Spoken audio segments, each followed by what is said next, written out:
Hello बच्चों, मैं हूं डॉक्टर अखिलेश पांडे। ये है आपका पसंदीदा चैनल साइंस वाला academy. Thank you so much बच्चों, इतनी ढेर सारी लाइक्स और सब्सक्राइब के लिए। और अगर ये वाला वीडियो भी आपको पसंद आता है तो ऐसे ही लाइक्स और सब्सक्राइब करिए और बेल आइकन जरूर दबाएं। आज है बच्चों सर्कुलेटरी सिस्टम का सेकेंड लेक्चर, जिसमें मैं वर्किंग ऑफ हार्ट के बारे में और हार्ट साउंड के बारे में डिटेल से बताने वाला हूं। उसके पहले थोड़ा सा प्रीवियस लेक्चर को रिवाइज कर लेते हैं।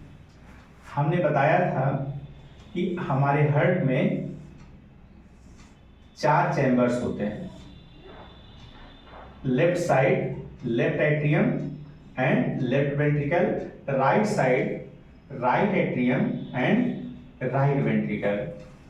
और हमारे हार्ट की साइज बंद मुट्ठी के बराबर होती है और चेस्ट के बीचों बीच होती है।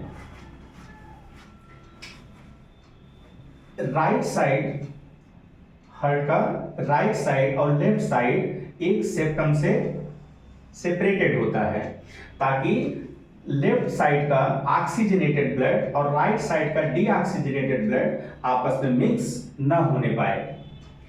राइट एट्रियम ये यूज्ड ब्लड को, डीऑक्सीजनेटेड ब्लड को रिसीव करता है।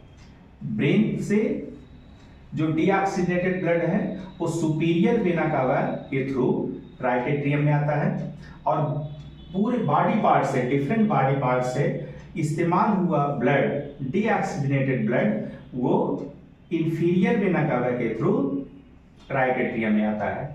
और जो हार्ट खुद ऑक्सीजनेटेड ब्लड को इस्तेमाल करके और जो डीऑक्सीजनेटेड ब्लड है वो अपना कोरोनरी वेन्स, जो कि सारी कोरोनरी वेन एक साइनस में ओपन होती हैं, जिसको बोला जाता है coronary sinus, coronary sinus.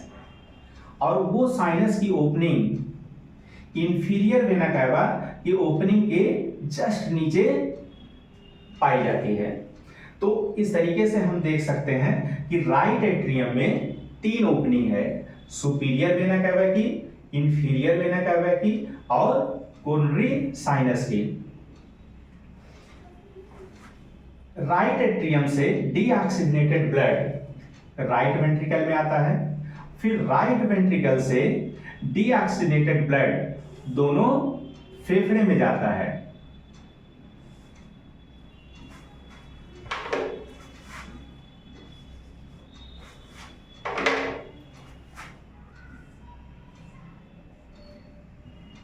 Left side left lungs को और राइट साइड राइट लंग्स को,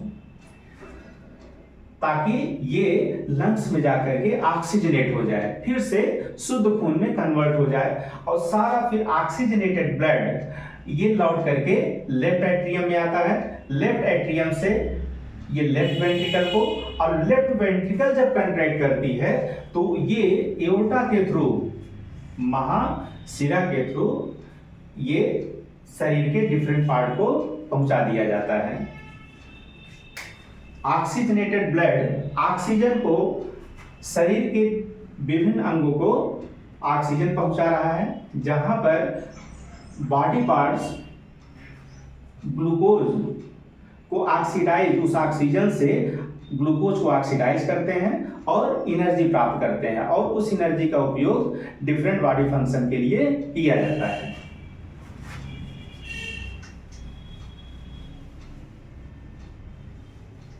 हार्ट के अंदर ब्लड के फ्लो को यूनिडायरेक्शनल रेगुलेट करने के लिए वाल्व्स पाए जाते हैं। तो थोड़ा सा वाल्व्स के बारे में भी देख लेते हैं।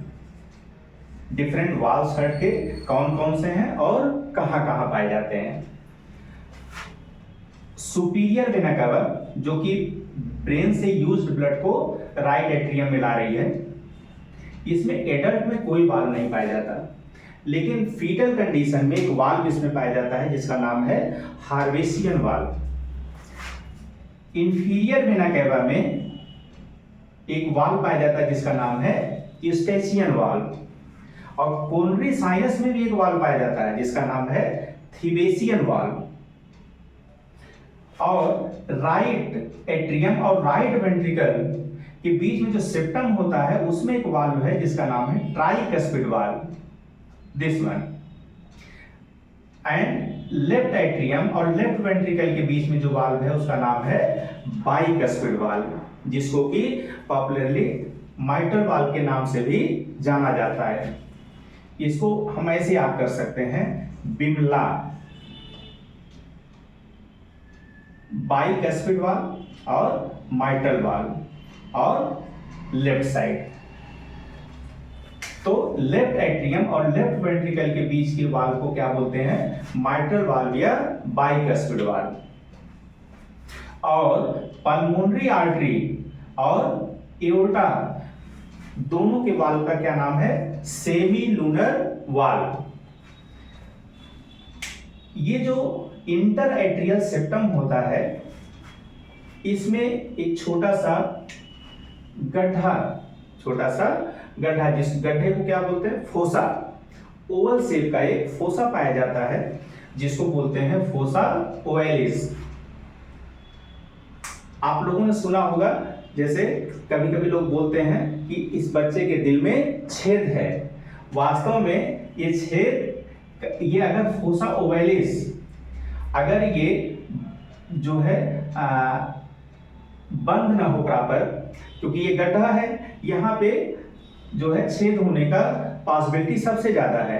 एक्चुअली होता क्या है कि फीटल कंडीशन में यहाँ पे एक वास्तव में एक ओपनिंग होती है, इंटर एट्रियल सेप्टम में ओपनिंग होती है जिसका नाम है फोरामेन ओवेल। लेकिन डिलीवरी के बाद ये ओपनिंग बंद हो जाती है।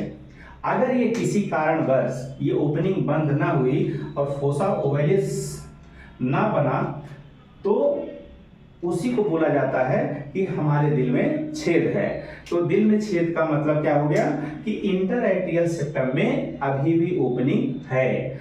उससे दिक्कत क्या होगी कि अब जो है ब्लड, जो लेफ्ट साइड ऑक्सीजनेटेड ब्लड है और राइट साइड डीऑक्सीजनेटेड ब्लड है, तो ये ब्लड की इंटरमिक्सिंग होने लगेगी, ब्लड की इंटरमिक्सिंग होने लगेगी। तो इसी को दिल का छेद बोलते हैं, जिसको कि जो हार्ट के सर्जन हैं उसको बंद करके इसका ट्रीटमेंट करते हैं। हमारे हार्ट का जो सर्कुलेशन है उसको डबल सर्कुलेशन बोला जाता है। डबल सर्कुलेशन यानी कि एक पल्मोनरी सर्कुलेशन और दूसरा है सिस्टेमिक सर्कुलेशन। डबल सर्कुलेशन कहने का मतलब है कि इन वन कंप्लीट सर्कुलेशन, एक पूरा सर्कुलेशन होने में पूरे बॉडी में ब्लड को हार्ट में 2 बार एंट्री करना पड़ता है और हार्ट से 2 बार एग्जिट करना पड़ता है। कैसे? सारा यूज्ड ब्लड बॉडी से और ब्रेन से राइट एट्रियम में आया, एंट्री किया, राइट एट्रियम से राइट वेंट्रिकल में, राइट वेंट्रिकल से ऑक्सीजनेट होने के लिए फेफड़े में गया, फिर ऑक्सीजनेटेड ब्लड फिर एंट्री किया लेफ्ट एट्रियम में, लेफ्ट एट्रियम से फिर लेफ्ट वेंट्रिकल में गया और लेफ्ट वेंट्रिकल से फिर एओर्टा के थ्रू फिर ऑक्सीजनेटेड ब्लड शरीर के डिफरेंट ऑर्गन सिस्टम में पहुंचाया गया। इस तरीके से हम देख सकते हैं कि 2 बार एंट्री और 2 बार एग्जिट, लेफ्ट वेंट्रिकल और राइट वेंट्रिकल से ब्लड एग्जिट कर रहा है और राइट एट्रियम और लेफ्ट एट्रियम दोनों में ब्लड एंट्री कर रहा है। इसीलिए इसको डबल सर्कुलेशन बोलते हैं। अब आते हैं आज के लेक्चर पे और समझते हैं वर्किंग ऑफ हार्ट के बारे में। बच्चों, हमारा जो हार्ट है ये मायोजेनिक है। Our heart is myogenic.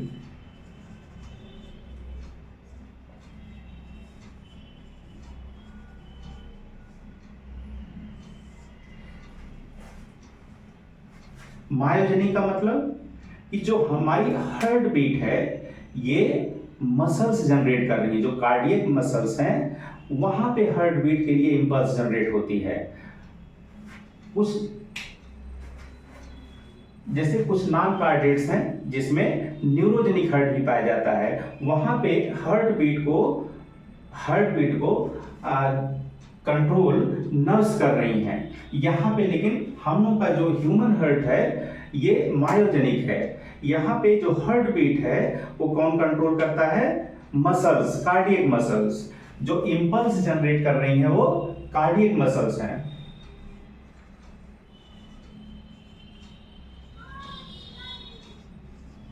Cardiac muscles impulse को जनरेट कर रही हैं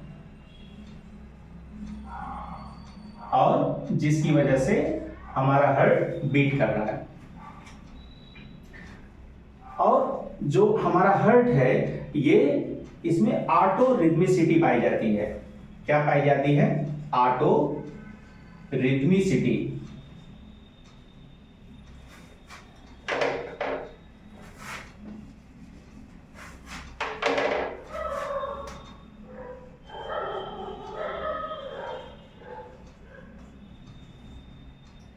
ऑटो रिदमिसिटी कहने का मतलब क्या है कि जो रिदम है हमारे हार्ट बीट की, जो जैसा कि आप लोगों को पता है कि हमारा हार्ट 70 से 80 बार 1 मिनट में धड़कता है।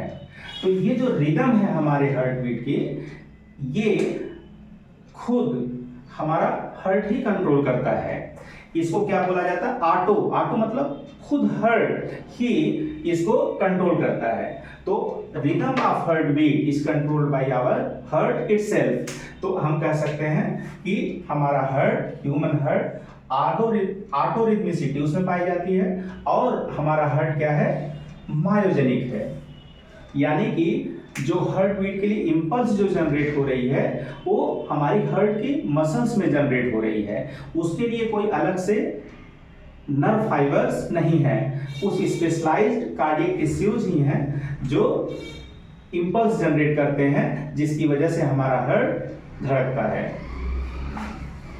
अब उसी को डिटेल से समझते हैं कि वो कौन से टिश्यूज हैं, उनका नाम क्या है जहां से ये इंपल्स जनरेट हो रही है।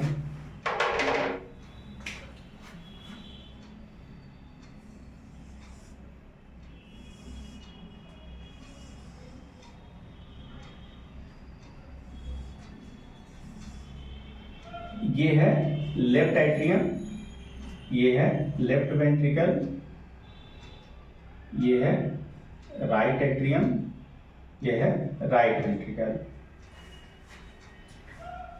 राइट एट्रियम में एक स्पेशलाइज्ड टिश्यूज हैं, कुछ कार्डियक टिश्यूज हैं जिसको बोला जाता है एसे नोड, साइनो आरिकुलर नोड। इसको पेसमेकर भी बोला जाता है। और राइट एट्रियम में ही जो इंटर एट्रियल सेप्टम है, लेफ्ट एट्रियम और राइट एट्रियम के बीच में जो सेप्टम है, इसके निचले पोर्शन में यहां पे एक और नोड पाया जाता है जिसको बोला जाता है AV node, atrioventricular node. जो ऐसे नोड है ये हमारा पेस मेकर कहलाता है। जो नेचुरल पेस मेकर जो हमारे हार्ट का है वो कौन है? ऐसे नोड है। ये हार्ट को बीट करने के लिए इंपल्स जनरेट करता है।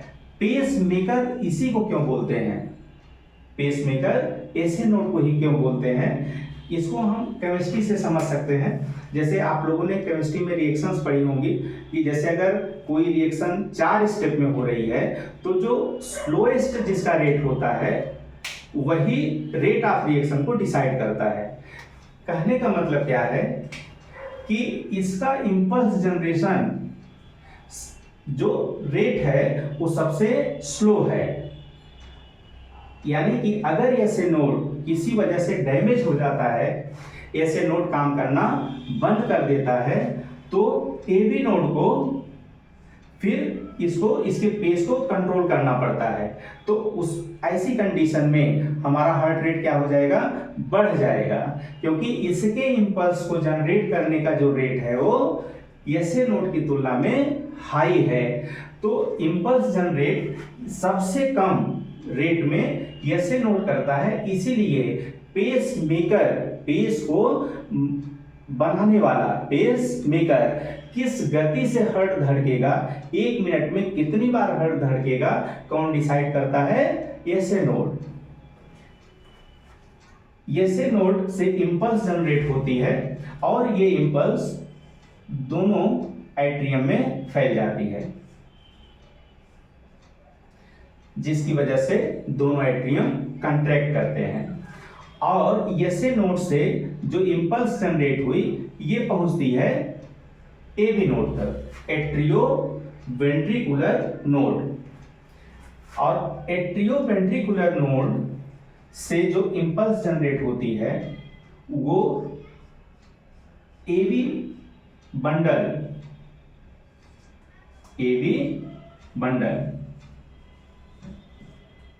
एट्रियो वेंट्रिकुलर बंडल, जिसको कि बंडल ऑफ हिस भी बोलते हैं, बंडल ऑफ हिस। तो एबी बंडल ये जो इंटरवेंट्रिकुलर जो सेप्टम है, इसी सेप्टम में पाया जाता है। इंटरवेंट्रिकुलर सेप्टम में ये एबी बंडल, इसके फाइबर्स इसी में रन कर रहे हैं। और कुछ देर बाद ये बंडल 2 पार्ट में डिवाइड हो जाता है, left side left bundle branch, left bundle branch, ये लेफ्ट वाली ब्रांच है, और right side right bundle branch. और फिर लेफ्ट बंडल ब्रांच और राइट बंडल ब्रांच दोनों अपेक्स से ऊपर की तरफ कई सारे फाइबर्स में कन्वर्ट हो जाते हैं, जिसको कि पुरकिंजे फाइबर बोलते हैं, पुरकिंजे फाइबर बोलते हैं।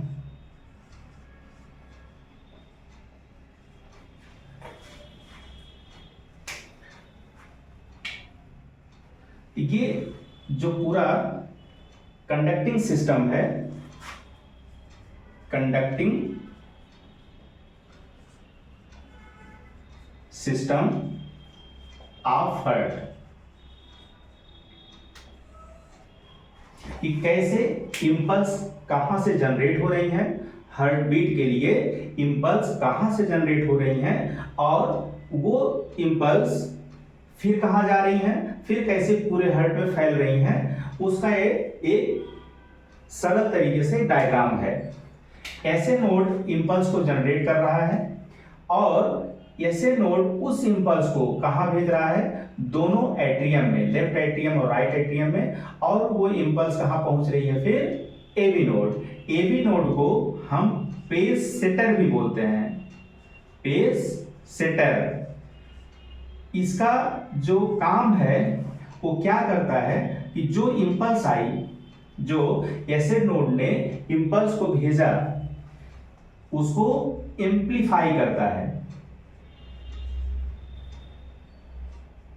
एम्प्लीफाई करता है, यानी कि उसको स्ट्रेंथन करता है, उसको स्ट्रेंथन करता है, ताकि और फोर्सफुल कंट्रैक्शन वेंट्रिकल्स कर सकें, ताकि जल्दी से जो है ये इंपल्स तेजी से पूरे वेंट्रिकल्स में फैल जाए और वेंट्रिकल्स फोर्सफुली कंट्रैक्ट कर सकें। इसलिए इसको क्या बोलते हैं, पेस सेटर। तो पेस मेकर क्या है, ऐसे नोड, साइनो आरिकुलर नोड, और पेस मेकर है ऐसे नोड, और पेस सेटर है एबी नोड। एबी नोड आगे बंडल ऑफ हिस या एबी बंडल उसको बोलते हैं, एट्रियो वेंट्रिकुलर बंडल, और फिर ये ट्रियोवेंट्रिकुलर जो बंडल है आगे दो ब्रांच में कन्वर्ट हो जाता है, लेफ्ट बंडल ब्रांच और राइट बंडल ब्रांच, और फिर वो आगे जाकर के छोटे छोटे फाइबर्स में कन्वर्ट हो जाता है और इस इंपल्स को नीचे से ऊपर की ओर पूरे वेंट्रिकल में पहुंचाता है, जिसको कि क्या बोलते हैं, पुरकेंजे फाइबर।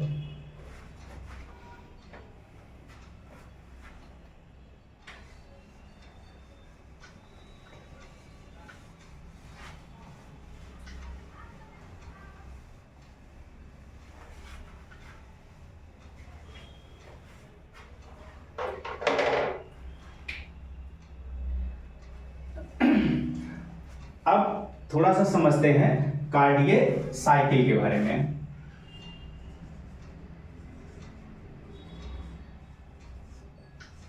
कार्डियक साइकिल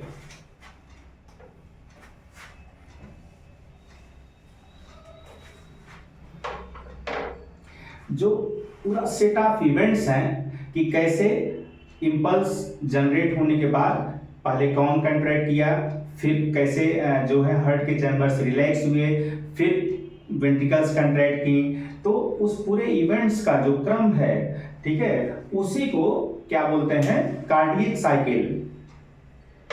तो इसको क्या कह सकते हैं, set of events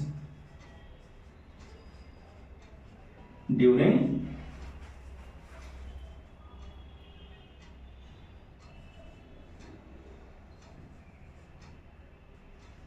a heart beat।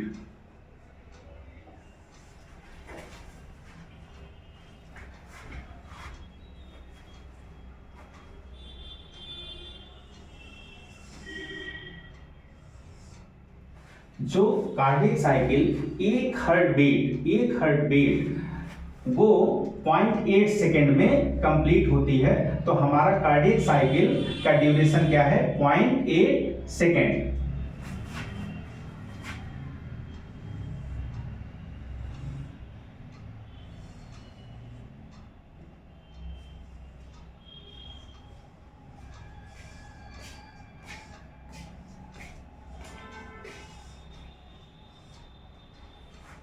ये है left atrium, left ventricle, right atrium and right ventricle.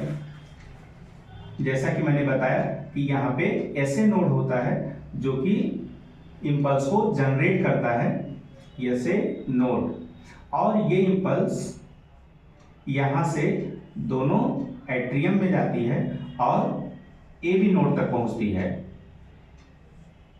AB node आगे बंडल ऑफ हिल्स या एबी बंडल में कन्वर्ट हो जाता है और आगे जाकर के ये दो ब्रांच में डिवाइड हो जाता है, left bundle branch and right bundle branch, और फिर ये परकिंजे फाइबर्स।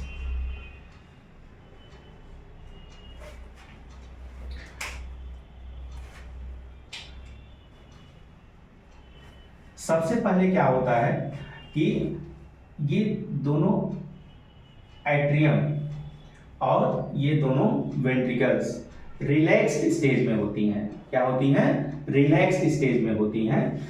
जब हार्ट के जो चैम्बर्स हैं रिलैक्स्ड होते हैं तो उसको बोला जाता है डायस्टोल।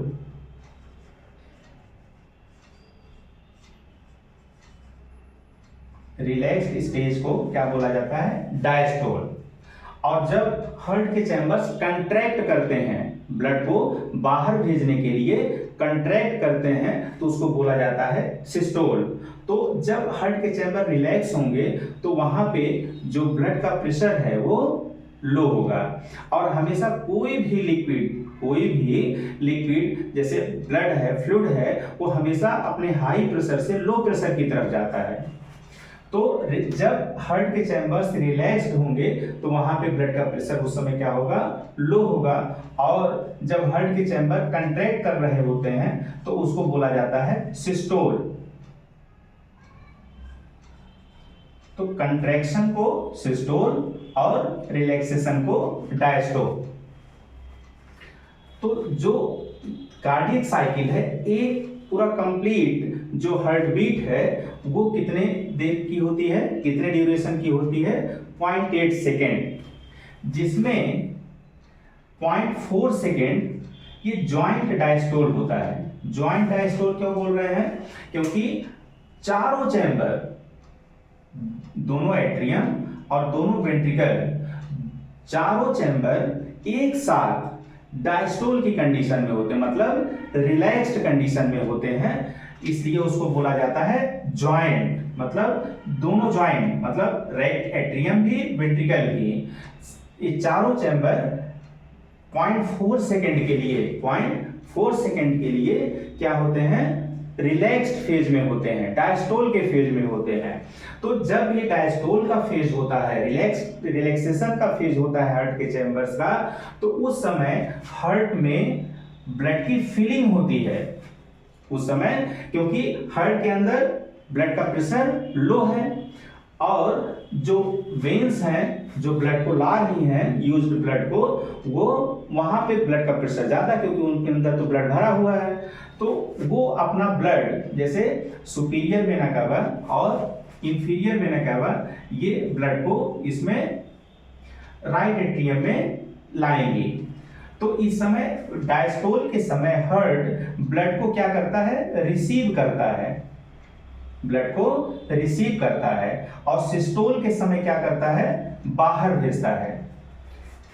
जब हार्ट कंट्रैक्ट करेगा तो ब्लड को हार्ट से बाहर भेजेगा, और जब हार्ट रिलैक्स होगा तो ब्लड को रिसीव करेगा। तो right atrium, superior vena cava और इंफीरियर वेना कैवा और कोरोनरी साइनस, तीनों से ब्लड को रिसीव करती है। और लेफ्ट एट्रियम कहां से रिसीव करेगा, ऑक्सीजनेटेड ब्लड, पल्मोनरी वेन से ऑक्सीजनेटेड ब्लड को रिसीव करेगा। और मजे की बात क्या है कि ये समय ज्वाइंट डायस्टोल है, यानी कि दोनों वेंट्रिकल्स भी रिलैक्स्ड स्टेट में है।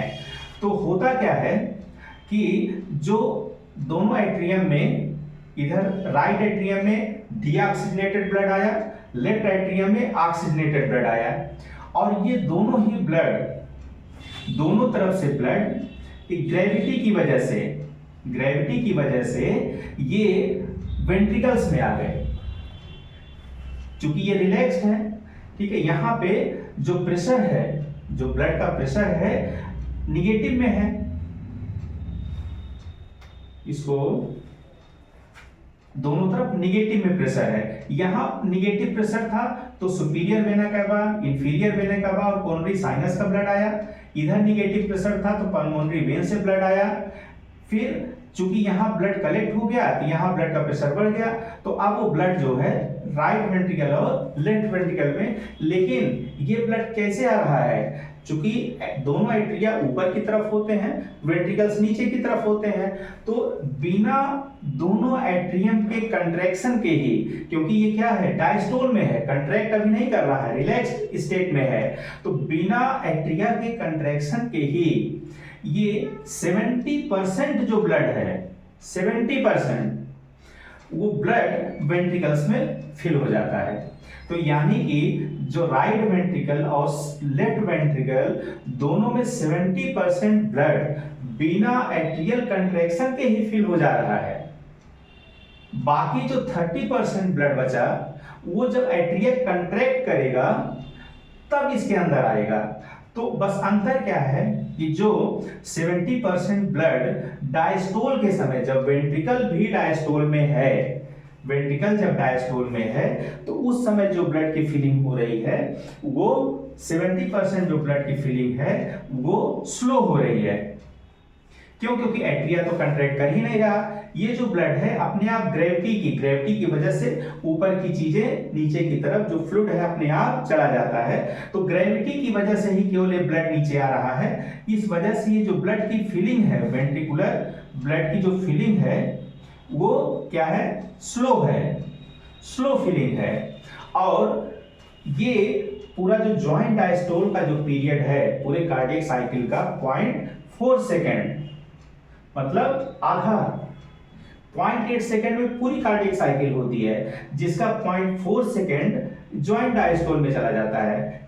यानी कि जिस समय atrium, right atrium, left atrium, right ventricle और लेफ्ट वेंट्रिकल चारों क्या है, डायस्टोल में है, इसलिए इसको क्या बोलते हैं, ज्वाइंट डायस्टोल। जैसे ही ज्वाइंट डायस्टोल खत्म होता है, एसए नोड इंपल्स जनरेट करता है, एसए नोड इंपल्स जनरेट करता है, ये एसए नोड इंपल्स जनरेट करता है और वो इंपल्स दोनों तरफ के एट्रियम में फैल जाती है, लेफ्ट एट्रियम में और राइट एट्रियम में, और दोनों उस इंपल्स की वजह से दोनों को आदेश मिलता है कि कंट्रैक्ट करो, तो दोनों एक कंट्रैक्ट करती हैं और दोनों से ब्लड कहां पहुंच जाता है, दोनों तरफ की वेंट्रिकल्स में। तो ये जो एसए नोड जो इंपल्स जनरेट किया पूरे दोनों तरफ एट्रियम में फैलने में और एबी नोड तक आने में जो समय लगता है वो 0.1 सेकेंड का लगता है। ये है एबी नोड। तो एसए नोड से एबी नोड तक जो इंपल्स आई वो कितनी देर में, 0.1 सेकेंड में। और यहां पे क्या हुआ, एट्रियल सिस्टोल, दोनों एट्रियम कंट्रैक्ट किए, सिस्टोल मतलब कंट्रैक्शन, दोनों एट्रियम कंट्रैक्ट किए और रैपिडली जो ब्लड की फीलिंग कहां हो गई, दोनों तरफ के वेंट्रिकल्स में। जब ये एट्रिया कंट्रैक्ट करेगा तो ये जो बाइकस्पिड वाल्व है और राइट साइड जो ट्राइकस्पिड वाल्व है, ये दोनों ओपन होंगे और ब्लड तेजी से नीचे की तरफ जो है रश करेगा और दोनों वेंट्रिकल्स को फिल कर देगा। यहां पे रैपिड फिलिंग ऑफ वेंट्रिकल होता है। क्या होता है, रैपिड फिलिंग ऑफ वेंट्रिकल्स, दोनों तरफ की ventricles, left ventricle and right ventricle में रैपिड फिलिंग होती है। और इस समय क्या होती है, स्लो वेंट्रिकुलर फिलिंग होती है। लेकिन 70% जो वेंट्रिकल्स की फिलिंग इसी समय हो जाती है और 30% जो बचा वेंट्रिकल की जो फिलिंग है, वेंट्रिकुलर जो फिलिंग है जो कि रैपिड होती है, वो एट्रियल सिस्टोल के बाद होती है। जब एट्रियल कंट्रैक्ट करता है, जब एसए नोड इंपल्स जनरेट करता है और एट्रियल कंट्रैक्शन होता है, उस समय 30% रैपिड फिलिंग हो जाती है और सारा का सारा जो ब्लड है इस समय दोनों वेंट्रिकल्स में आ चुका है।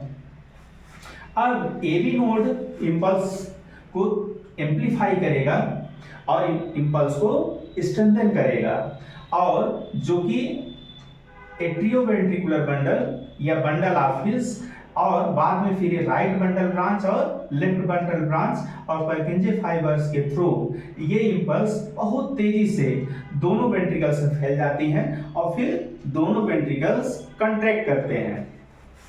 ये है वेंट्रिकुलर कंट्रैक्शन या वेंट्रिकुलर सिस्टोल। तो जब ये दोनों वेंट्रिकल कंट्रैक्ट करेंगे तो ये सारा का सारा ब्लड राइट वेंट्रिकल से पल्मोनरी आर्टरी के थ्रू दोनों तरफ फेफड़े में जाएगा, ताकि चूंकि ये डीऑक्सीजनेटेड ब्लड है वहां पे जाकर के ऑक्सीजनेट हो जाए और इधर एओर्टा है, एओर्टा से शरीर के डिफरेंट पार्ट में ऑक्सीजनेटेड ब्लड भेज दिया जाएगा। इस तरीके से जो वेंट्रिकुलर सिस्टोल है ये होता है और इसका जो पीरियड है 0.3 सेकेंड का है। कितना है, 0.3 सेकेंड का। तो ये पूरा 0.4 second joint diastole, 0.1 second atrial systole और 0.3 सेकेंड वेंट्रिकुलर सिस्टोल। यानी कि हम ये कह सकते हैं कि जो सिस्टोल का फेज है, ये भी सिस्टोल है, ये भी सिस्टोल है, ये एट्रियल सिस्टोल है, वेंट्रिकुलर सिस्टोल है। तो जो सिस्टोल का टोटल पीरियड है वो भी 0.4 सेकेंड, ये सिस्टोल और ये डायस्टोल। तो डायस्टोल भी 0.4 सेकेंड और सिस्टोल भी 0.4 सेकेंड। सिस्टोल दो पार्ट में बटा हुआ है, एट्रियल सिस्टोल और ventricular systole. Atrial systole 0.1 second का, वेंट्रिकुलर सिस्टोल 0.3 सेकेंड का। लेकिन टोटल सिस्टोल का जो पीरियड है वो 0.4 सेकेंड, और टोटल जो ज्वाइंट डायस्टोल है ये तो एक साथ होता है, ये दो पार्ट में बटा हुआ है। दो पार्ट में बटा होने का मतलब है कि एट्रिया और वेंट्रिकल दोनों एक साथ कंट्रैक्ट नहीं करते, दोनों एक साथ कंट्रैक्ट नहीं करते। पहले एट्रिया कंट्रैक्ट करेगा, फिर वेंट्रिकल्स कंट्रैक्ट करेंगे, लेकिन दोनों एट्रिया और दोनों वेंट्रिकल्स एक साथ रिलैक्स्ड होते हैं, एक साथ कंट्रैक्ट नहीं करते, लेकिन एक साथ डायस्टोल में होते हैं।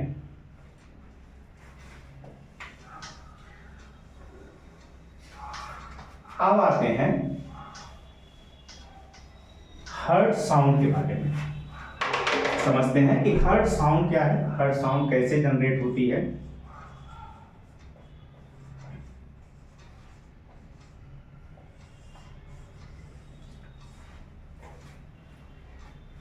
हार्ट साउंड, दो प्रकार की हार्ट साउंड है, एक को S1 बोलते हैं और एक को S2 बोलते हैं। अभी इसको डिटेल में बताते हैं कि S1 कैसे प्रोड्यूस होती है और S1 कैसे प्रोड्यूस होती है और S2 कैसे प्रोड्यूस होती है। S1 जो साउंड है वो क्या है, लब, LUBB, एंड S2 जो साउंड है वो क्या है, DUB, डब, लब डब, लब डब। ये साउंड प्रोड्यूस कैसे होती है उस मैकेनिज्म को समझना है। बहुत सरल तरीके से मैं बताने वाला हूं इसको, आप कभी भूलोगे नहीं।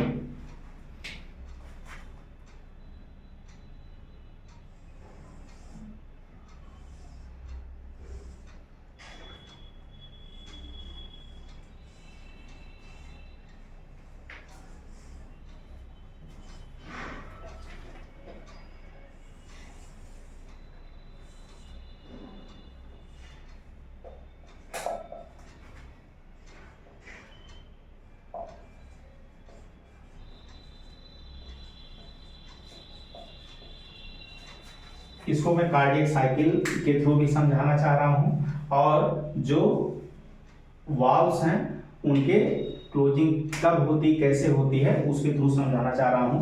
पहले तो ये समझना है कि हार्ट साउंड पैदा कैसे होती है। हार्ट साउंड जब ब्लड वेंट्रिकल्स जब कंट्रैक्ट होते हैं तो इतना तेजी से रश ऑफ ब्लड ऊपर की तरफ भागता है बाहर निकलने के लिए, पल्मोनरी आर्टरी से बाहर दोनों फेफड़े में जाने के लिए और एओर्टा से पूरे बॉडी पार्ट्स में जाने के लिए बाहर की तरफ भागना चाह रहा है। वो वेंट्रिकुलर कंट्रैक्शन इतना फोर्सफुल कंट्रैक्शन होता है कि ये अच्छा, जब ये ब्लड जब पल्मोनरी आर्टरी में और इधर एओर्टा में ऑक्सीजनेटेड ब्लड और पल्मोनरी आर्टरी में डीऑक्सीजनेटेड ब्लड, ये डीऑक्सीजनेटेड ब्लड ये लंग्स को जा रहा है ताकि ये ऑक्सीजनेट हो जाए। जब हम इनहेल कर रहे हैं एयर को, जब हम इनहेल करते हैं तो सारी की सारी जो एयर है वो हमारे फेफड़े में जाती है, जो ऑक्सीजन उसके थ्रू जो ऑक्सीजन हमारे फेफड़े में जाती है, तो फेफड़े से तो उसको ब्लड में जाना है। तो जब ये पल्मोनरी आर्टरी जो डीऑक्सीजनेटेड ब्लड है ये जब फेफड़े के पास जब ये पहुंचती है तो फेफड़े से ऑक्सीजन को अपने अंदर ले लेती है और अपना जो इसमें कार्बन डाइऑक्साइड जो ज्यादा मात्रा में पाया जा रहा है इसको कार्बन डाइऑक्साइड को फेफड़े को दे देती है और फिर हम उसको एक्सहेल करके बाहर निकाल देते हैं। और फिर वो ऑक्सीजनेटेड ब्लड दोबारा जो है हार्ट के लेफ्ट साइड आ जाता है, लेफ्ट एट्रियम में, वहां से फिर लेफ्ट वेंट्रिकल में और फिर एओर्टा के थ्रू पूरे शरीर में वो भेज दिया जाता है। तो जब वेंट्रिकल्स कंट्रैक्ट करना शुरू होती हैं तो एक चीज हम कॉमन सेंस से भी समझ सकते हैं कि जो राइट साइड की जो वेंट्रिकल है उसको तो ब्लड कहाँ भेजना है, फेफड़े में। हार्ट यहाँ है, फेफड़ा उसके बगल में है, तो उसको तो अपने बगल में ही जो है ऑक्सीजनेट करने के लिए ब्लड को भेजना है, तो उसको उतना फोर्सफुल कंट्रैक्शन करने की जरूरत नहीं है। उतना फोर्सफुल कंट्रैक्शन वहां पे उतना नहीं होता जितना कि लेफ्ट वेंट्रिकल का होता है। क्यों?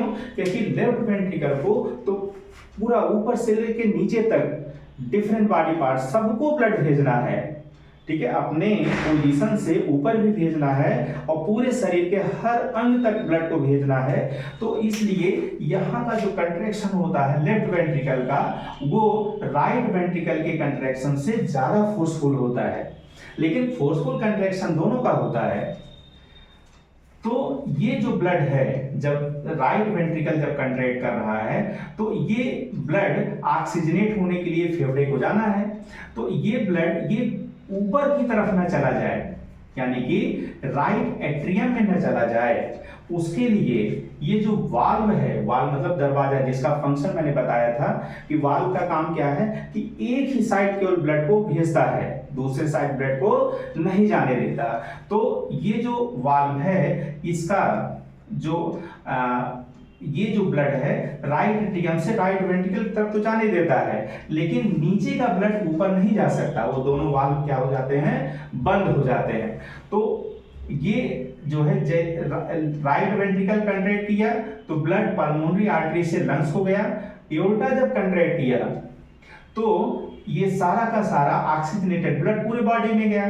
तो ये ब्लड ऑक्सीजनेटेड ब्लड ऊपर की तरफ लेफ्ट एट्रियम में न चला जाए, तो इधर का जो बाइकस्पिड वाल्व है ये बंद हो जाता है, इधर का ट्राइकस्पिड वाल्व ये बंद हो जाता है, ताकि राइट वेंट्रिकल का ब्लड राइट एट्रियम में रह जाए। ये वाल्व दरवाजे बंद हो जाते हैं कि लेफ्ट वेंट्रिकल का ब्लड लेफ्ट एट्रियम में न जाने पाए।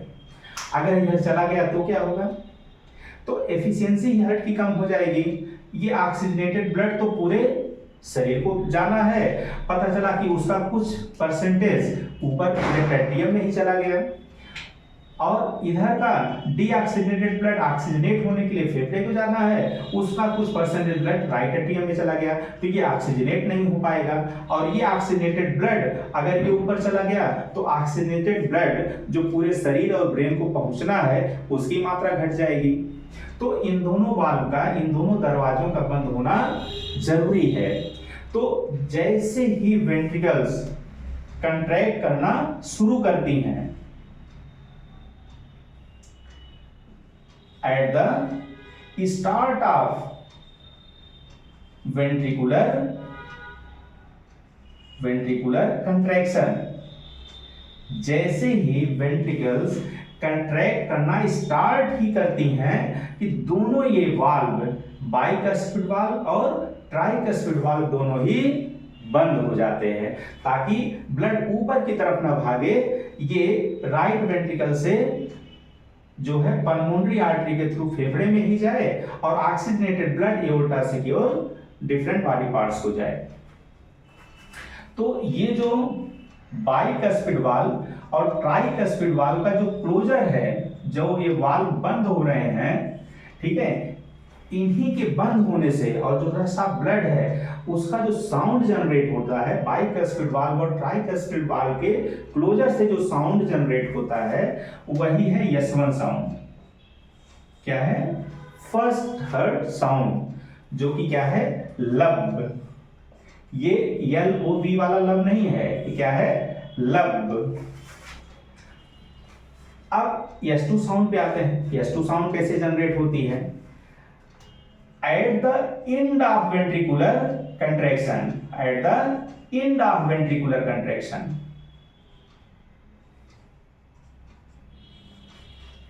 अब दोनों वेंट्रिकल्स ने ब्लड को बाहर भेज दिया।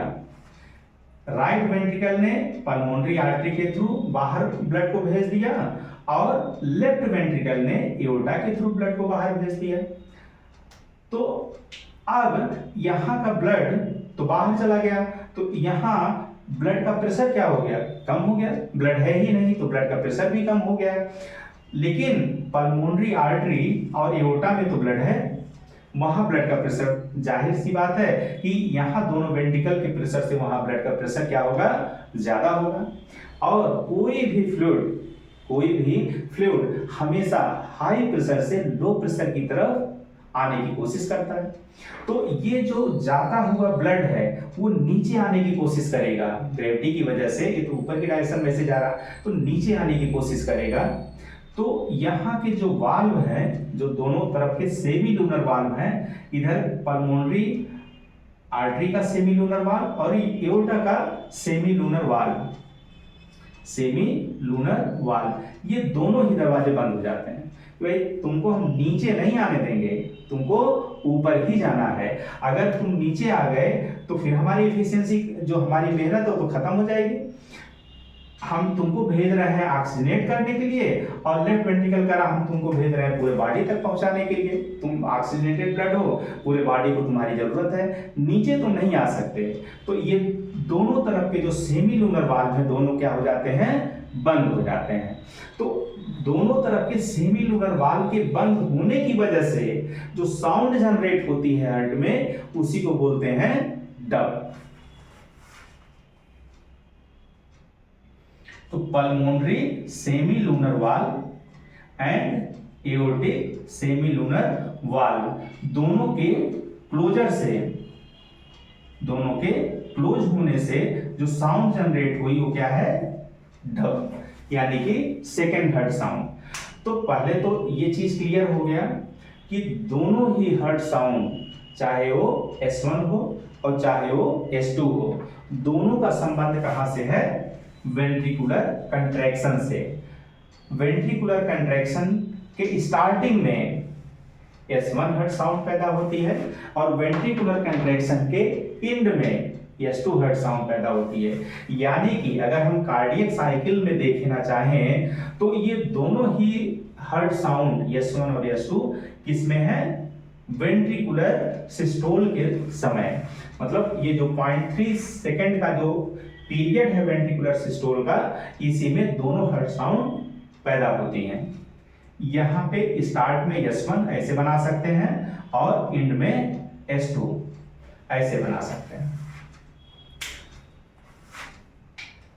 वेंट्रिकुलर सिस्टोल जब एंड कर रहा होता है तो उस समय वेंट्रिकल्स सारा ब्लड बाहर भेज चुका है, तो वेंट्रिकल्स खाली हो गई हैं। तो उस समय वहां का जो ब्लड का प्रेशर है वो क्या है, कम हो चुका है। तो जैसा कि मैंने बताया कि जब प्रेशर लो हो जाएगा तो अपने आप एट्रिया से ब्लड किधर आ जाएगा, वेंट्रिकल में।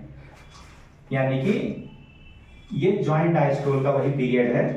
तो जैसे ही यहाँ पे सिस्टोल खत्म हो रहा है तो यहाँ दोनों वेंट्रिकल्स ब्लड भेज चुकी हैं, तो चूंकि ब्लड का प्रेशर यहाँ कम हो चुका है तो एट्रिया का ब्लड ग्रेविटी की वजह से धीरे धीरे इसमें फिलिंग शुरू हो जाती है। ये स्लो फिलिंग है। तो इस तरीके से हम कार्डियक साइकिल को समझ सकते हैं कि पूरे कार्डियक साइकिल जो कि 0.8 सेकेंड की है, उसको हम जॉइंट डायस्टोल जो कि 0.4 सेकेंड, एट्रियल सिस्टोल यानी कि 0.1 सेकेंड, फिर वेंट्रिकल सिस्टोल 0.3 सेकेंड, जिसमें कि दोनों हमारी हर्ट साउंड पैदा हो रही है, लब एंड डब। कुछ चीजें और दोनों हर्ट साउंड के बारे में जानते हैं।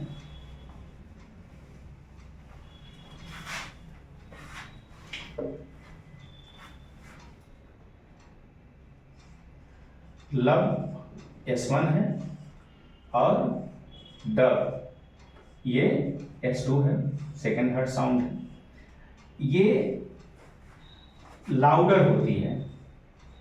क्या होती है, लाउडर होती है। जो फर्स्ट हर्ट साउंड है वो लाउडर होती है और सेकेंड हर्ट साउंड जो है सॉफ्टर होती है, सॉफ्ट होती है, कम लाउड होती है। ये लॉन्गर ड्यूरेशन इसका होता है, लॉन्गर ड्यूरेशन। और इसका लो पिच होता है। फर्स्ट हर्ट साउंड का लो पिच होता है, सेकेंड हर्ट साउंड का पिच हाई होता है।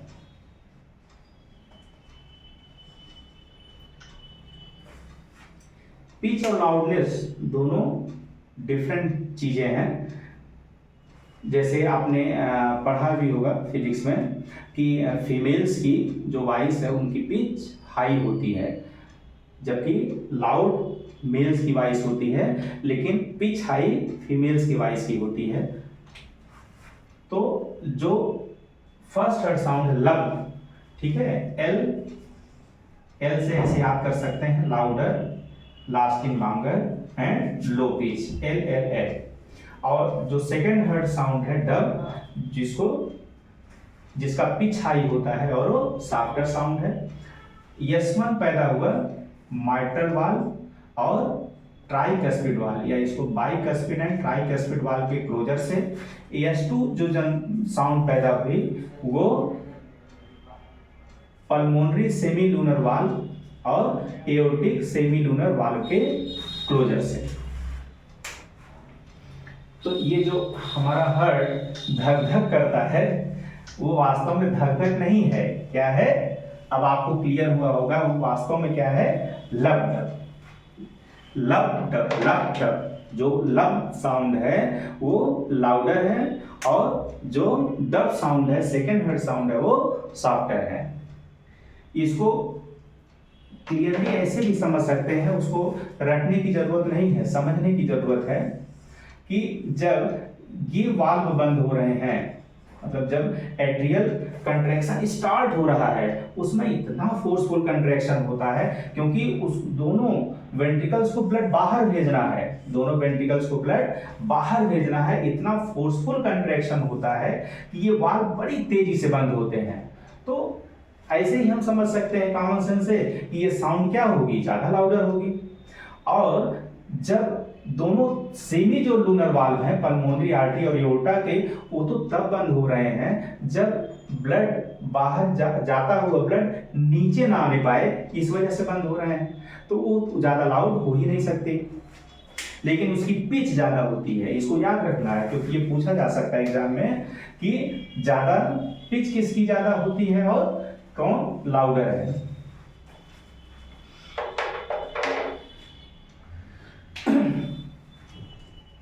अब थोड़ा समझते हैं कार्डियक आउटपुट, कार्डियक आउटपुट के बारे में। उसके पहले हमको समझना पड़ेगा स्ट्रोक वॉल्यूम। क्या?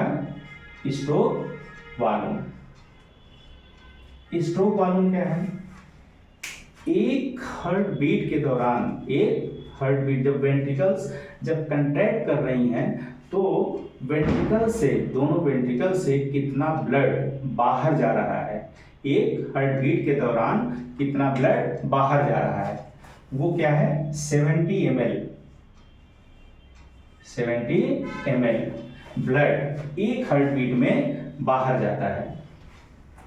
इसी को स्ट्रोक वॉल्यूम बोलते हैं। मतलब राइट वेंट्रिकल और लेफ्ट वेंट्रिकल दोनों ही 70 ml ब्लड एक हार्ट बीट में एक बार कंट्रैक्ट किया, दोनों तरफ से इतना ब्लड बाहर गया।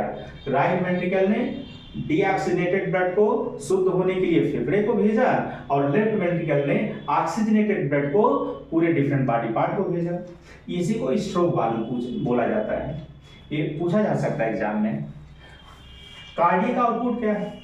कार्डियक आउटपुट क्या है कि एक मिनट में ये क्या है, एक हार्ट बीट में कितना ब्लड बाहर गया दोनों वेंट्रिकल से, वो है स्ट्रोक वॉल्यूम। और एक मिनट में हार्ट कितना ब्लड बाहर पंप कर रहा है, मतलब दोनों उसके वेंट्रिकल्स कितना ब्लड बाहर पंप कर रहे हैं, उसको क्या बोला जाता है, कार्डियक आउटपुट। तो एक मिनट में कितनी बार हार्ट बीट करता है, 72 टाइम्स। और एक बीट में कितना ब्लड बाहर जा रहा है, 70 ml। ये पर बीट है, एक बीट में, एक हार्ट बीट में, और 72 टाइम्स एक मिनट में बीट करता है हार्ट। तो इसको अगर हम कैलकुलेट करते हैं तो कितना हो जाएगा, अराउंड मतलब 5 लीटर, कितना ml, मतलब 5 लीटर इसको मान सकते हैं। और हमारे पूरी बॉडी में कितना ब्लड पाया जाता है? 5 to 6 लीटर। तो हम ऐसा कह सकते हैं कि हमारी पूरी बॉडी का जितना भी ब्लड है वो एक बार में सर्कुलेट हो जाता है, क्योंकि एक जो कार्डियक आउटपुट है मतलब 1 मिनट में कितना हार्ट बाहर ब्लड भेज रहा हो कितना है? 5 लीटर। और पूरा ब्लड ही हमारे शरीर में 5 to 6 लीटर होता है।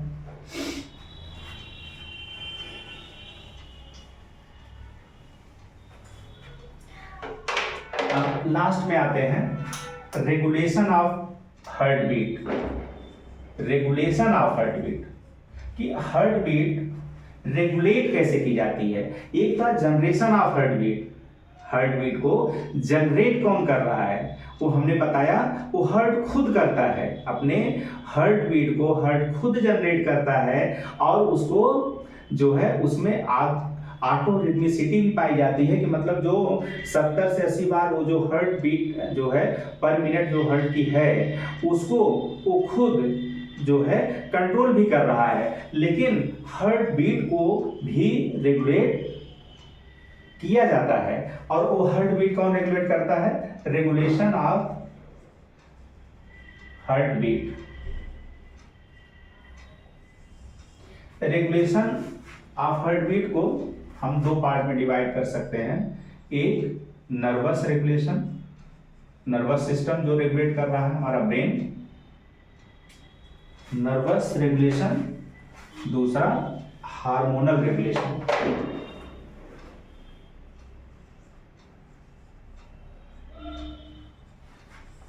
और दूसरा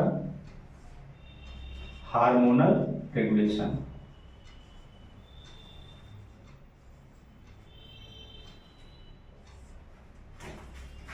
जो नर्वस रेगुलेशन है, रेगुलेशन का मतलब क्या है कि भले ही हार्ट बीट हमारा हार्ट खुद जनरेट कर रहा है, ठीक है, लेकिन उसको रेगुलेट किया जाता है कि जरूरत पड़ने पर हमारा हार्ट बीट बढ़ाया भी जा सकता है और जरूरत खत्म होने पर उसको घटाया भी जा सकता है। उसी को रेगुलेशन ऑफ हार्ट बीट बोलते हैं कि हार्ट बीट घटाना बढ़ाना ये कोई और कंट्रोल कर रहा है, उसको रेगुलेट कोई और कर रहा है, लेकिन हार्ट बीट जो जनरेट हो रही है, हार्ट का धड़कना, वो हार्ट खुद अपना जो है हार्ट बीट को जनरेट करता है, लेकिन रेगुलेट ब्रेन भी करता है और हार्मोन्स भी करते हैं। कौन कौन से हार्मोन्स करते हैं और ब्रेन कैसे रेगुलेट करता है उसी को समझना है। तो नर्वस जो रेगुलेशन है ये हमारा ऑटोनॉमिक जो नर्वस सिस्टम है, ऑटोनॉमिक नर्वस सिस्टम वो हमारे हार्ट बीट को क्या करता है? रेगुलेट करता है कि जरूरत पड़ने पर उसको बढ़ा सकता है और जरूरत खत्म होने पर उसको घटा देता है। मतलब ये आप ऐसे समझो, रेगुलेशन मतलब ये केवल सलाह दे रहे हैं। क्या दे रहे हैं? हार्ट को सलाह दे रहे हैं कि आप अपना हार्ट रेट बढ़ा लो और अब काम खत्म हो गया, अपना हार्ट रेट नॉर्मल कर लो, नॉर्मलाइज कर लो। तो ये किसके थ्रू हो रहा? ऑटोनॉमिक नर्वस सिस्टम, जो कि पेरिफेरल नर्वस सिस्टम का पार्ट है। ऑटोनॉमिक नर्वस सिस्टम ये इसके 2 पार्ट होते हैं, एक सिंपैथेटिक ऑटोनॉमिक नर्वस सिस्टम और पैरासिम्पैथेटिक ऑटोनॉमिक नर्वस सिस्टम। जो सिंपैथेटिक नर्वस सिस्टम है ये जो न्यूरोट्रांसमीटर जिसके थ्रू ये अपना काम करता है वो है नॉर एड्रेनालिन। ये पूछा जा सकता है, इसको याद कर लें, नॉर एड्रेनालिन। और जो पैरासिम्पैथिक नर्वस सिस्टम है वो वैगस नर्व के थ्रू अपना कंट्रोल करता है, वैगस नर्व। और किस न्यूरोट्रांसमीटर से? Acetyl choline, acetyl choline. Sympathetic nervous system ये कब फंक्शन में आता है? जब हम इमरजेंसी कंडीशन में होते हैं। तो ये हार्ट रेट को बढ़ाता है। ये क्या करता है? इमरजेंसी कंडीशन में हार्ट रेट को बढ़ाता है। क्यों? जैसे एक एग्जांपल लें कि किसी को कुत्ते ने दौड़ा लिया है, तो अब वो जो है इमरजेंसी, उसके लिए इमरजेंसी कंडीशन है। अब वो भाग करके या तो अपने आप को बचाएगा, या तो फाइट करेगा, या तो फ्लाइट करेगा। तो या तो कुत्ते से लड़ेगा, या तो भाग करके अपनी जान बचाएगा।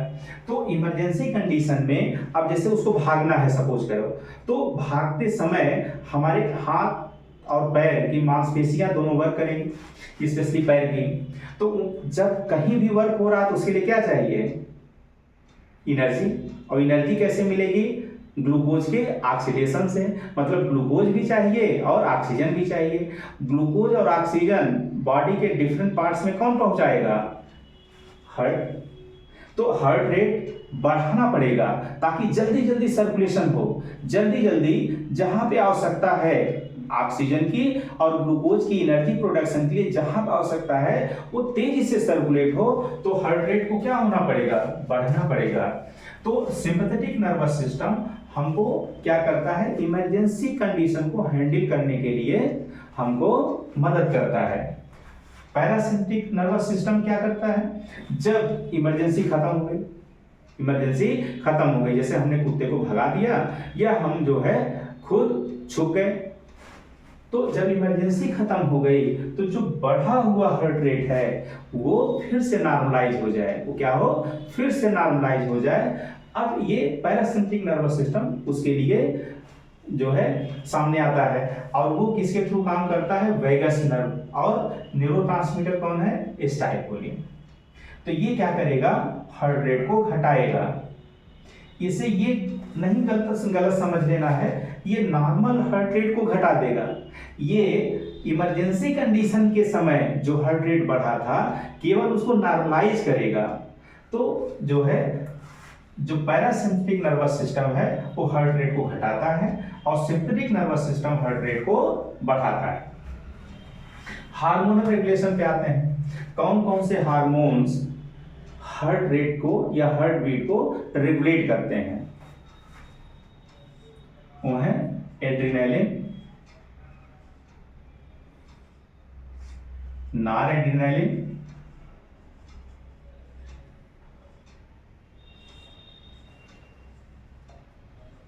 एसिटाइलकोलिन और थायरॉक्सिन,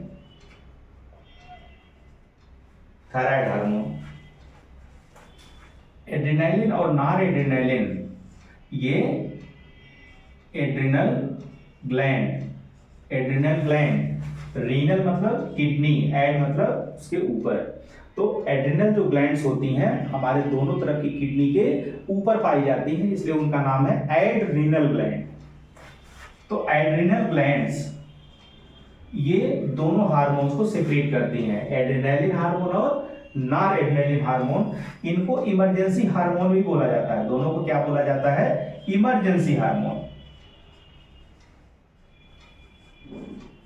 क्योंकि ये दोनों हार्मोन्स तभी सीक्रेट होते हैं जब हम इमरजेंसी जब हमारा बॉडी किसी इमरजेंसी कंडीशन में होता है, तब ये दोनों हार्मोन्स एड्रिनल ग्लैंड सीक्रेट करता है। इसको इमरजेंसी हार्मोन या कैटेकोलामीन्स भी बोला जाता है, कैटेकोलामीन्स भी बोला जाता है। तो ये एड्रेनालिन और नॉरएड्रेनालिन जो हार्मोन है ये हमारे जो ऑटोनॉमिक नर्वस सिस्टम है, ठीक है, स्पेशली सिंपैथेटिक, उसके साथ पैरेलल काम करते हैं। सिंपैथेटिक ऑटोनॉमिक नर्वस सिस्टम के साथ ये मिलके काम करते हैं। और एसिटाइलकोलिन ये क्या करता है? ये जो पैरासिम्पैथेटिक ऑटोनॉमिक नर्वस सिस्टम है उसके थ्रू काम करता है। ये हार्ट रेट को घटाएगा। और जो एड्रेनालिन और नॉरएड्रेनालिन हार्मोन है जो कि इमरजेंसी हार्मोन भी कहलाते हैं, ये क्या करेगा? हार्ट रेट को बढ़ाएगा। थायरॉक्सिन को हम लोग बोल सकते हैं मेटाबॉलिक हार्मोन।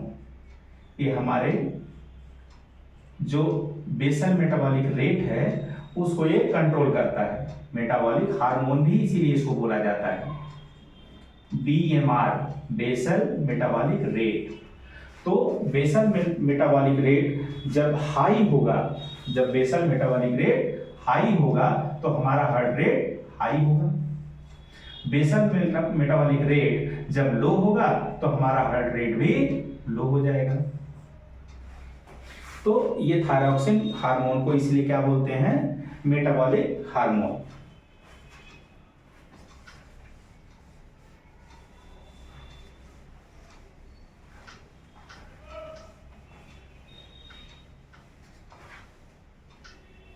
कभी बच्चों आपने सोचा कि हार्ट जो पूरे बॉडी को, बॉडी के हर पार्ट को, ब्रेन को, पूरे बॉडी के हर पार्ट को जो ऑक्सीजनेटेड ब्लड दे रहा है कि ताकि हमारा बॉडी का हर पार्ट एनर्जी पा सके, ग्लूकोज को ऑक्सीडाइज करके, ऑक्सीजनेटेड ब्लड में जो ऑक्सीजन आ रही है उससे ग्लूकोज को ऑक्सीडाइज करके क्या पा सके, एनर्जी पा सके, सेलुलर रेस्पिरेशन हो सके, तो उसको ब्लड कहाँ से मिलता है, उसको भी तो ब्लड चाहिए। तो वो क्या करता है कि जैसे ही लेफ्ट वेंट्रिकल से एओर्टा जो निकली, वो फिर एओर्टा क्या है, उसको तो महाशिरा बोलते हैं, सबसे बड़ी आर्टरी है, ठीक है। वो फिर डिफरेंट ऑर्गन्स को मतलब जो है ब्लड, ऑक्सीजनेटेड ब्लड पहुंचाने के लिए फिर डिफरेंट आर्टरी में जो है डिवाइड होती जाती है, और फिर जब वो ऑर्गन सिस्टम तक वो ब्लड पहुंच जाता है आर्टरी के माध्यम से, तो मैंने बताया था जैसा कि पिछले लेक्चर में कि वो फिर वो उस ऑर्गन के हर जगह तक ब्लड अच्छे से पहुंच जाए, वो आर्टरियोल में डिवाइड होता है, ठीक है, और फिर एक्सचेंज हो सके, उससे ग्लूकोज बाहर जा सके, ताकि जो बॉडी की सेल्स हैं उस ग्लूकोज को इस्तेमाल करें, ऑक्सीडाइज करें, तो वहां पे एक्सचेंज होना है। तो एक्सचेंज होने के लिए उसके कंपोनेंट्स को बाहर आने जाने के लिए वो कैपिलरी में डिवाइड होता है। फिर कैपिलरी सारा जो वेस्ट है, गैसियस वेस्ट और अदर वेस्ट को फिर अदर एंड जो उसका अपोजिट एंड है वो कलेक्ट करता है, और फिर वेन्यूल्स में उसको जो है सारे ब्लड को वेन्यूल्स में ले जाता है। वेन्यूल्स आपस में यूनाइट होकर के वेन्स में जो है कन्वर्ट हो जाती हैं, और वेन्स सारी मिल करके जो है वेना कैवा, जो कि लार्जेस्ट वेन है, उसमें कन्वर्ट हो जाती है। नीचे की तरफ से इंफीरियर वेना कैवा, ऊपर की तरफ से सुपीरियर वेना कैवा, सारा डीऑक्सीजनेटेड ब्लड, यूज ब्लड फिर हार्ट को पहुंचा देती है। तो जब ये एओर्टा सारा ऑक्सीजनेटेड ब्लड लेफ्ट वेंट्रिकल से लेकर के पूरे डिफरेंट बॉडी पार्ट्स को पहुंचाने के लिए निकलती है, तो सबसे पहले हार्ट क्या करता है, उसमें से कहता है कि पहले हम तो जिंदा रहें, हमको दिन रात काम करना है, तो हमको भी तो ऑक्सीजन चाहिए। तो ये सबसे पहले खुद ही अपने लिए ब्लड ले लेता है, ऑक्सीजनेटेड ब्लड ले लेता है, और किस आर्टरी के थ्रू लेता है, कोरोनरी आर्टरी, उसको क्या बोलते हैं, कोरोनरी आर्टरी। कोरोनरी जहां शब्द आ जाए तो आप समझ लो किससे रिलेटेड है, हार्ट से रिलेटेड है। तो ये एग्जाम में पूछा भी जाता है कि फर्स्ट ब्रांच एओर्टा की कौन सी है, first branch of aorta, first branch of aorta कौन है, कोरोनरी आर्टरी।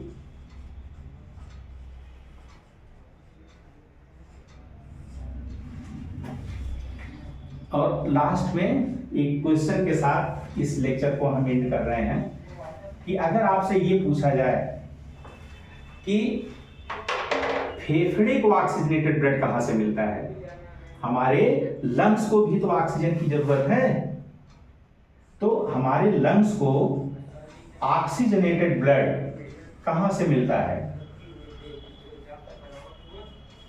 इसका उत्तर आप लोग हमको कमेंट सेक्शन में देके बताएंगे, और नेक्स्ट लेक्चर में हम इसका उत्तर आपको बताएंगे। क्योंकि सबसे पहले एक हिंट आपको दे देते हैं कि अक्सर लोग के दिमाग में सबसे पहले जो नाम आता है पल्मोनरी आर्टरी का, और पल्मोनरी आर्टरी कहां से निकल रही है, यहां राइट वेंट्रिकल से। तो पल्मोनरी आर्टरी तो खुद ही डीऑक्सीजनेटेड ब्लड, मतलब जहां पे ऑक्सीजन ही नहीं है, वो ब्लड खुद फेफड़े के पास लेके जा रही है, वो तो खुद उससे रिक्वेस्ट कर रही, भाई अपनी ऑक्सीजन हमको दो, जो तुम ऑक्सीजन एयर से जो अपने अंदर इकट्ठा किए हो हमको दे दो, और हमारी कार्बन डाइऑक्साइड को तुम ले लो। ताकि हम ऑक्सीजनेट हो जाएं और वो ऑक्सीजनेटेड ब्लड हमारे जो है शरीर में जा सके। तो उसको तो खुद जरूरत है ऑक्सीजन की, तो वो ऑक्सीजनेटेड ब्लड कैसे पहुंचाएगा लंग्स को? तो इसका उत्तर आप लोग हमको कमेंट सेक्शन में बता दीजिए।